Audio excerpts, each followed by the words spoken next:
Hey everybody, it's Boardman21 and today we're going to do one last build on the Minion Reflect build for the Necro. I know some of you are not wanting to do a Minion build and not wanting to see this anymore, but with the new skill Abomination, a lot of people have been asking for that skill tree, so we thought we'd just do one last one on the Ward Necro Minion Reflect build. Now there are other ways to make the Reflect build work, and once Ward gets its nerf from Rip Blood, we will be doing one video on that will show an armor protection based version that works really well as well.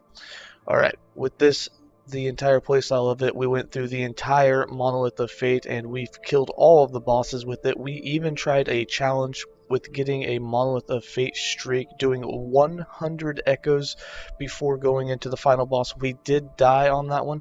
However, we did get the boss to a half health, and it was the first time us actually going, or my first time actually going up against that boss, so I wasn't 100% sure what to even expect in that fight.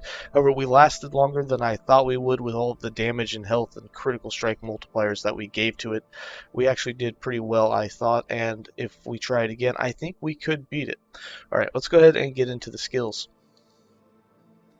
For skills, we'll be running Summon Bone Golem, Summon Wraith, Assemble Abomination, Rip Blood, and Transplant. For Summon Bone Golem, we're just using him as a tank and to take some of the threat away in hopes that we don't get hit. So we have 5 points in a Magma of Sentinels, 3 points in Unnatural Speed, 4 points in Tower of Bones, 3 points in Amalgam of Mages, and 5 points in Bone Growth. For Summon Wraiths, we still want as many as possible and to slow down the degen of their health as much as possible.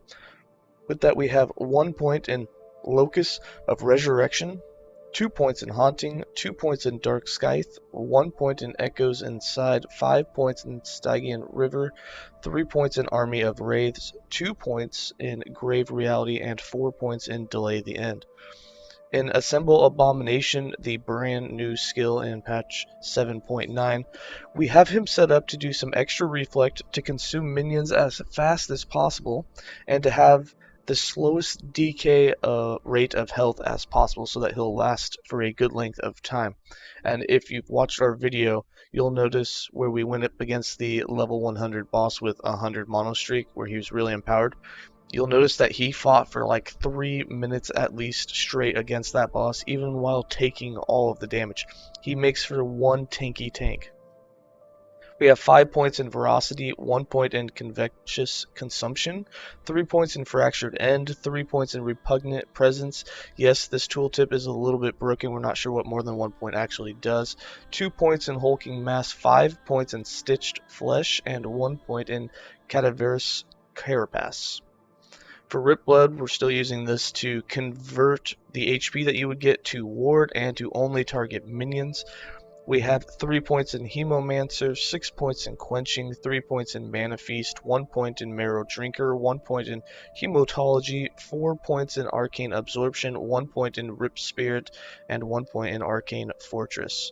And for Transplant, we have 1 point in Acolyte's Fervor, 2 points in Sadism, 3 points in Pale Blood, 3 points in Bone Armor, 1 point in Apostasy, 1 point in Simulacrum, 1 point in Purgatory, and 3 points in Ivory Court, 2 points in Scarlet Rain, 1 point in Ethereal Body, 1 point in Squeamish, and 1 point in Thanatophobia.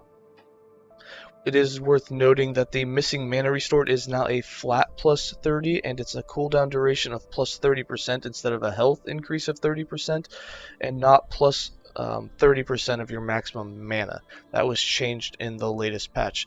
Now, when we went up against the dragon, you will notice we were not using Transplant, we just threw in another minion skill. We now run Transplant just so that we can get through the levels a little bit faster. As you know, this is a very, very slow playstyle build.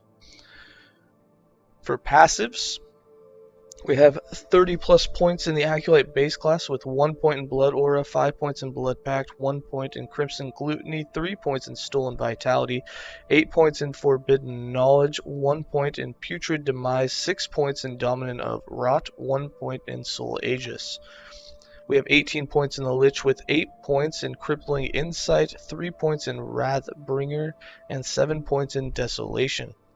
And in the Necromancer, which were mastered, we have 66 points with 5 in Grave Thorns, 7 in Risen Army, 5 in Reclamation of Souls, 8 in Blood Armor, 10 in Mortal Tether, 1 in Unbound Necromancy, 3 points in Putrid Retribution, 1 point in Wisp Weaver, 1 point in Tyrant, 3 points in Cling to Life, 4 points in Empty the Graves, 3 points in Frantic Summons, 5 points in River of Bones, and 10 points in Heresy.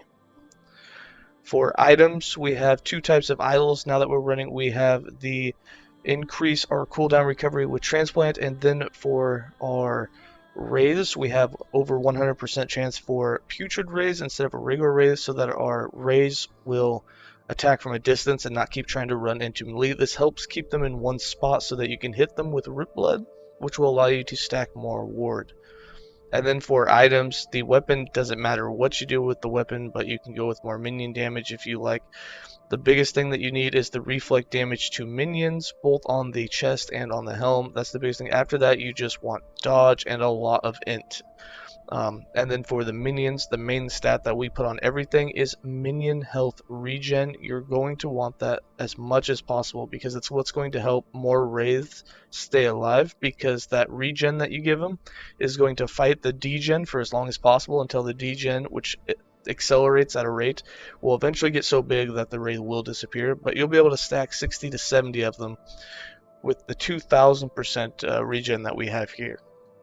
And for stats, we don't even have 100% glancing blow. We have 50% dodge. We have no protections. And then for minion stats, we do have that 2000 minion health regen and the 500% increased minion health. And yeah, for the playstyle of this, just to show off the new Abomination, he gets so much life. So the way it works is he gets the maximum life of every minion that he consumes. And we've done the math before, and our Golem has about 40,000 life. So just consuming the Golem by himself will give the Abomination 40,000 life. Plus it gets 10% more life per character level. And since we're level 100, that means that 40,000 life from the Golem gets a 1000% increase.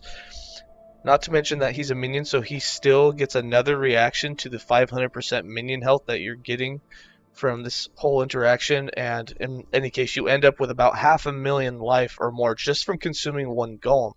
You also get more life per raid that you consume. So in our case, if we were to the more raids, if you were to consume like 50 of them, he would just end up with an absolute amount of life, like millions. And you'll see in that 100 level boss fight that we did that he lasted for minutes. I mean, we took 100,000 damage. It went through our 100,000 ward in it, very quickly.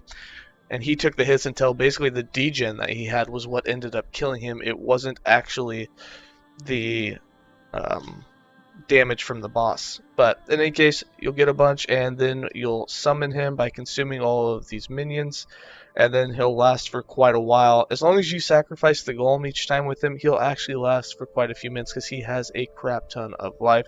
As you can see, he's a big hulking guy.